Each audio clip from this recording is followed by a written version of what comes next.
Kerala state civil supplies corporation 13 നിത്യോപയോഗ സാധനങ്ങൾക്ക് വില വർദ്ധിപ്പിക്കാനുള്ള തീരുമാനം സർക്കാർ എടുത്തിരിക്കുകയാണ്. നിയമസഭാ സമ്മേളനത്തിൽ സപ്ലൈകോയുടെ തകർച്ചയെക്കുറിച്ച് ഞങ്ങൾ അടിയന്തര പ്രമേയം കൊണ്ടുവന്നപ്പോൾ മൗനം അവലംബിച്ച മന്ത്രിയും മുഖ്യമന്ത്രിയും അതിന്റെ പിറ്റേ ദിവസം പോയി തീരുമാനമെടുത്ത് സപ്ലൈകോയിലെ 13 സബ്സിഡി കൊടുക്കുന്ന ഐറ്റത്തിനെല്ലാം വില വർദ്ധിപ്പിക്കാനുള്ള തീരുമാനമാണ് എടുത്തിരിക്കുന്നത്.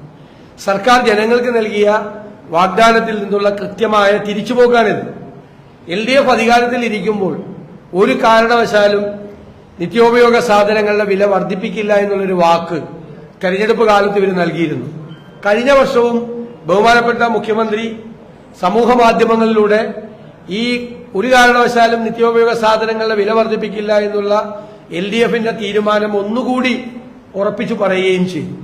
ഇപ്പം നമുക്കറിയാം ഈ വില വർധനവോടുകൂടി ഉണ്ടാകാൻ പോകുന്നത് ഇപ്പൊ നിലവിൽ കൊടുക്കുന്ന സബ്സിഡിയേക്കാൾ കുറവ് സബ്സിഡിയാണ് ഇനി കൊടുക്കാൻ പോകുന്നത്.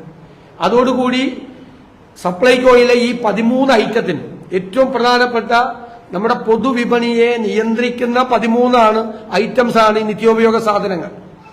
ഈ 13 ഐറ്റത്തിനും വില വർദ്ധിച്ചാൽ പൊതുവിപണിയിൽ സ്വാഭാവികമായും കൃത്രിമമായുമുള്ള വിലക്കയറ്റത്തിലേക്ക് അത് വഴിതെളിക്കും. ഇപ്പൊ തന്നെ വിലക്കയറ്റം രൂക്ഷമാണ്. മാത്രമല്ല കഴിഞ്ഞ ബജറ്റിന് ശേഷം ഈ ബജറ്റ് വരെയുള്ള സമയത്ത് വെള്ളക്കരം വർദ്ധിപ്പിച്ചു, വൈദ്യുതി ചാർജ് 2 പ്രാവശ്യം കൂട്ടി, കെട്ടിട നികുതി കൂട്ടി, ഇന്ധന നികുതി കൂട്ടി, എല്ലാ കാര്യങ്ങളുടെയും സർവീസ് സേവനങ്ങൾക്കുള്ള തുക ഗണ്യമായി വർദ്ധിപ്പിച്ചു.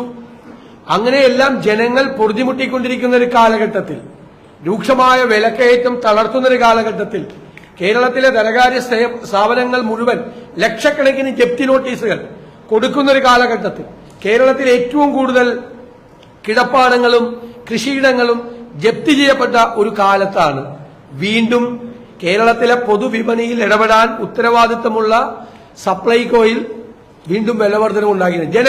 ജനങ്ങളെ വീണ്ടും പൊറുതിമുട്ടിക്കാൻ വേണ്ടിയിട്ടുള്ള അവരുടെ മീതെ അടിച്ചേൽപ്പിക്കുന്ന ഭീമമായ ഭാരമായി കേരളത്തിൽ വിലക്കയറ്റത്തിലേക്ക് വഴിതെളിക്കുന്ന ഒരു നടപടിയായി സർക്കാർ മാറി.